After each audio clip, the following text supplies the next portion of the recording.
اهلا بيكم في فيديو جديد لكل الطلبه اللي بتبتدي تتعلم انجلش. النهارده هنتكلم عن الكلمات المفرد والجمع.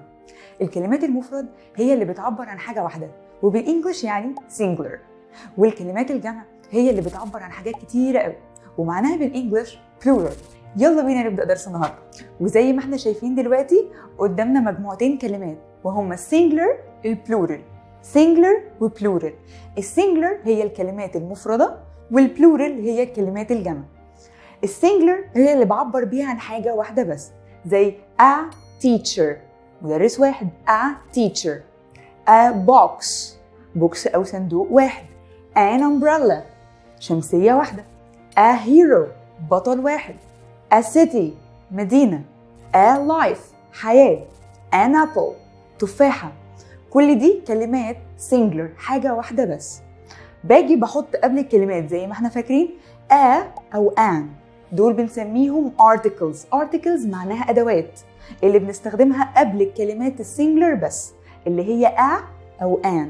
a او an، وزي ما احنا فاكرين a بيجي وراها consonant حرف ساكن زي a teacher دي وراها t. a box b. لكن الان بيجي ورا الحروف الفاولز اللي هي الحروف المتحركه زي umbrella you an umbrella. a apple an apple. وزي دلوقتي ما شفنا الكلمات وهي singular، تعالوا نشوف شكل الكلمه ازاي وهي plural. دلوقتي اول حاجه لاحظناها ان احنا ما حطيناش article، ما كانش فيه في بدايه الكلمه article زي مثلا ايه او ان، دول بنسميهم articles بنحطهم قبل الكلمه singular. في البلورال ما حطيناش قبليها هنا a او ان، احنا حطينا ايه اس زي teachers.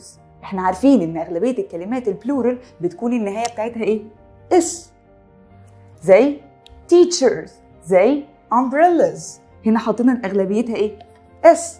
هل معنى كده ان اي كلمه عايزه اخليها من singular لبلورال احط بس اس؟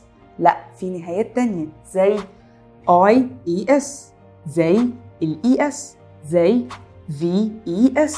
زي مثلا ايه box بقت boxes، حطينا ايه هنا ES.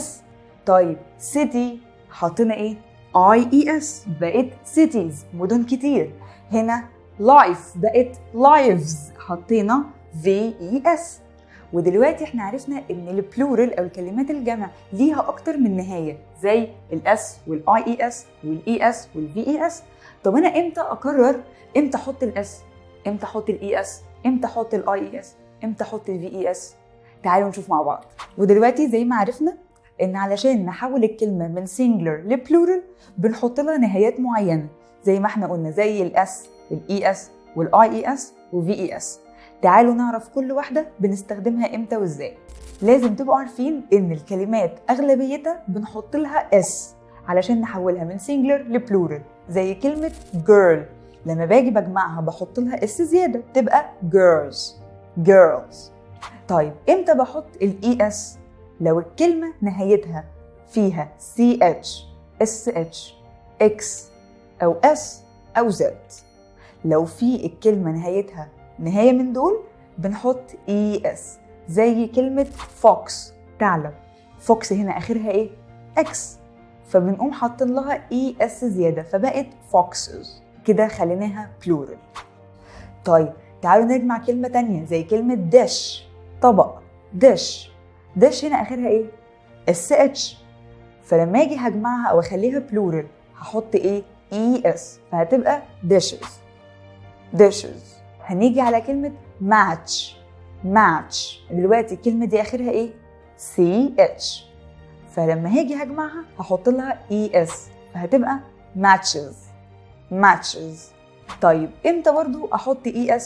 لو الكلمة نهايتها O زي كلمة طماطم، عايزة أخليها جمع أو بلورال أخليها أحط لها ES تبقى tomatoes. طيب لو الكلمة آخرها consonant plus y، يعني ايه consonant plus y؟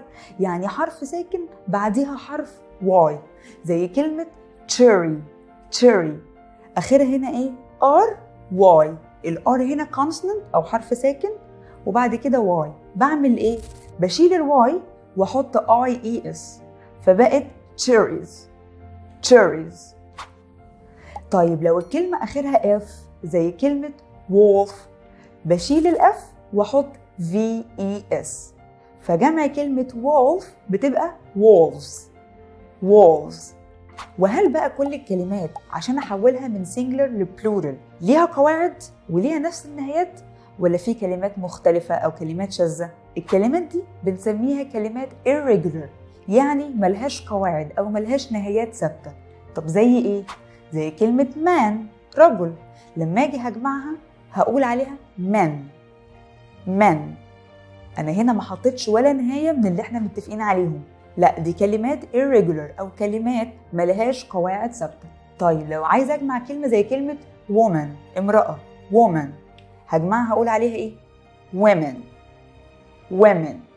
لما هاجي أقول مثلا على ولد أقول child ده ولد واحد. طيب لو أنا عايزة أجي أجمع child هتبقى children. ودلوقتي لو أنا عايزة أجمع كلمة شخص person هجمعها أقول عليها إيه؟